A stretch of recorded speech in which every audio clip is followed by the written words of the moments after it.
Goeiedag, Lukas 6 vers 17 tot 19. En hy het met hulle afgeklim en op 'n gelyke plek gaan staan.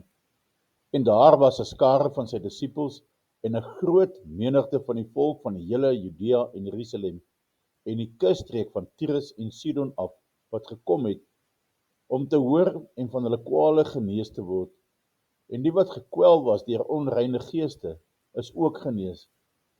En die hele skare het probeer om hom aan te raak, omdat krag van hom uitgegaan het, en hy het almal gesond gemaak. Ons lees hier van 'n groot skare wat na die Here Jesus gekom het, 'n skare van mense wat siek en krank was.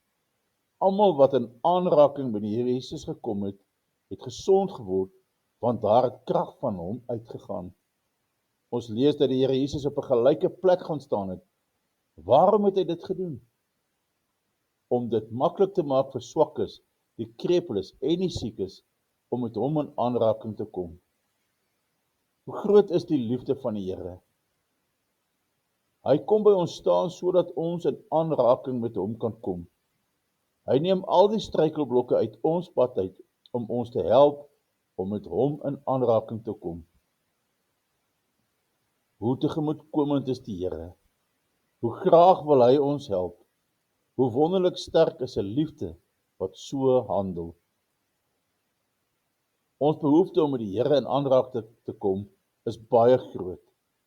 Net so groot soos die behoefte van hierdie mense. Ons is ook siek, geestelik siek. Ons het ook groot behoeftes na liggaam, siel en gees. Hoe baie gebroke harte is daar? Hoe baie is bedroef en hartseer? Ja, hoe groot is die verwoesting wat die sonde in ons lewe aangerig het? Ons geleentheid om met die Here in aanraking te kom is groot. Hy is naby ons. Sy naam is Immanuel, wat beteken God met ons. Dis een van die lieflike name wat die Jesus dra. Hy is ons herder wat ons oppas. Ja, die Here soek selfs die een afgedwaalde skaap en keer nie terug voordat hy hom nie vind nie. Is jy nie wellig daardie afgedwaalde skaap nie? My liewe vriende, die Here soek elkeen van ons. Kom, ons laat ons deur hom vind. Hoe geseënd is die gevolge as ons met die Here Jesus in aanraking kom.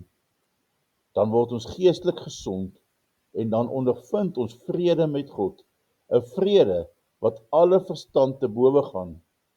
Steek die hand van geloof uit en jy sal dadelik met Jesus in aanraking kom. Onse Vader wat in die hemel is, Here, wees met elkeen van ons en raak ons aan in Jesus naam. Amen.